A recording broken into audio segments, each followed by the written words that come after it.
is up, everyone? Welcome back to another Fallout 4 video. It is Jeff here, no cutscenes, and today I have a lighting showcase from all the lights that were included in the Wasteland Workshop DLC. I built this little bar here just to show you all the new lights, what you can do with them. If you want to take some ideas, please do steal them. Just take them and use them. But yeah, I actually ended up using this place because I kind of like how it looks. So we'll just go ahead, we'll get into the new lights. First off, we'll start with the generator. Got this big ass fusion generator. It's going to take 20 copper and 25 aluminum, so it does use quite a bit of resources, but it's so worth it because it gives you 100 fucking power. It is awesome. I use it pretty much for every one of my settlements now. I can't get I can't get away without it. And then we'll go ahead and we'll go through the lights. The first one here, we just got this little track light. I don't even know what it's called, but I love it. It gives you a lot of light. Yeah, it's just called a wall light actually, and only takes 1 copper, 1 glass, and 2 steel, so it's not that resource intensive, and it gives off a lot of light. It gives off like a fluorescent vibe. And then you got another little one here, which is just like a wall sconce thing. Just again, same amount of material, same style as the other wall light, but it's a little bit smaller. Here we got the cage wall light, which you can stack. They're super bright, they look cool, they look better than the normal yellow ones, I think. They just give you a little bit more ambiance, yeah, much better. I place them all around here because, again, they light up a lot, and they look pretty good. They look good, especially on wood, on metal, whatever. Alright, now we're going to go ahead and we're going to go through the neon that you get. You get white, you get red, you get yellow, orange, green, blue, and my personal favorite, purple, because purple is my favorite color. I am from Baltimore, I'm a diehard Ravens fan, and I will always love purple. But yeah, as you can see, got the 7 colors here. And the cool thing is if you stack different colors on top of each other, you can actually make new colors. Pretty cool. You can also make it so it looks like just more vibrant, whatever, what have you. You got an open sign here that kind of, as you see over there, flashes on and off. Each letter will kind of light up, and yeah, I think it's pretty cool. Alright, then we'll actually go inside and we'll deal with more of the lights. Next up, got the traffic light. Pretty cool. It actually does give a lot of light. It's kind of like the cycling lights, just all 3 different colors there. We got the red, of course, the yellow, and the green.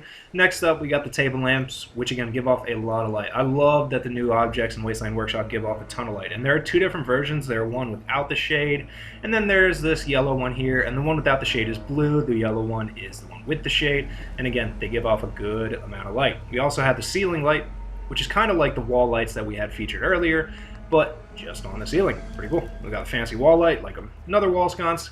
It has 2 bulbs on each side, and then there's one that just has 1, like you can see here, gives off a good amount of lights. My personal favorite, string of lights. Only 1 copper, 1 glass, and 2 steel, so not that resource intensive. Ton of light again. Again, that's why I really like the lights in Wasteland Workshop. They give you a ton of light. Of course, we have some fluorescent lights, which don't emit that much light, especially compared with everything else, but you know, they're still very solid. And here we have a subway light, which does give off a buttload of light, as you can see. If you place them like down below, you can give yourself like a really cool, I don't know, ghostly feel. I really like what they look like. Now we got the track lights. The track lights are dope because you can put them in either direction. Now you have that one string of 5 that would go in one direction, or you have these individual ones which you can move always different directions, whatever you want. You have ones that go on the floor. Again, you know, you can place these down and put one of the lampposts over top of it. You can place these down underneath like your power armor station. You can place them underneath pretty much anything because anything will clip through it without even having to use the rug glitch. It's awesome. All right, so now let's go ahead. We'll go ahead with street lights. Got 3 of them. There's this big one here that gives off a good amount of light just in a central area. Unfortunately, you have to actually use one of your power and a cable that kind of goes to them. It kind of, I don't know. Maybe if it didn't use one power, I'd be okay with the cable, but you can clip one of the power pylons through the base of these, and you're good to go. And then we got the other street light, the hanging one like in Starlight, and this UFO looking one here, which again, will have the connected power. Each one takes 1 power. So that's why I use the fusion generator for everything, because you're just going to need a shit ton of power. Yeah. Alright, we'll go through the miscellaneous section, detailing the new stuff here, and one of my favorite things here too are the Nixie tubes. Now these guys, they do take a lot of copper, but they are awesome. And you can change the numbers on them, so you can make like an alarm, you can do it with a power counter cycle, you can do it with an interval switch, delayed off switch to turn them off and on.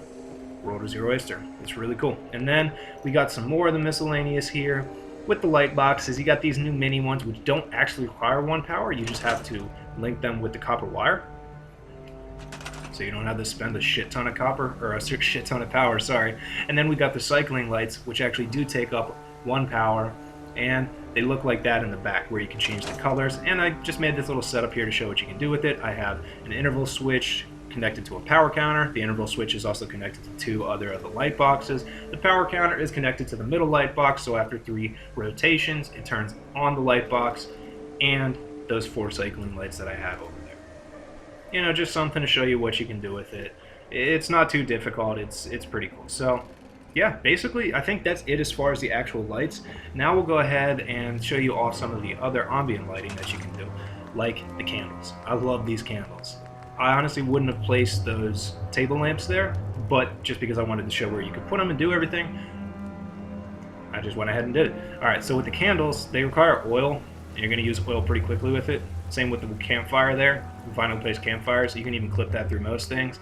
You got your fire barrel here, which I will show you up top, where you basically have a little grated barrel that will actually cast shadows if you put it in enclosed areas. And it gives off a good amount of light, but honestly the candle is about the same. And the candle is cool to place underneath things too, if you don't want to have to use the track lighting. Last but not least, or second to last, second but not least, shit, we got these oil lamps. And the oil lamps are really cool because you can place them on rugs, glitch them through anything. Same with these oil lamp posts, which don't give off that much lighting, but if you place like a track light down underneath them, you'll get a lot of light surrounding them. Alright, let's go ahead and take a look at what I did with some of the neon signs too, just as an example. This is like my spectacle island that I've started. I, of course, went on to other things. I started this just when Wasteland Workshop came out because I wanted to see what you could do with it and wanted to showcase everything that you could do as far as the traps and everything. And I'll have that build soon, but unfortunately, because it's so big, it crashes my game pretty much every time I go there or fast travel away. But, you know, got some signs here, some death claws, some gunners, so let me know what y'all think. Thanks for watching, and that is it. Alright, see you guys. Bye.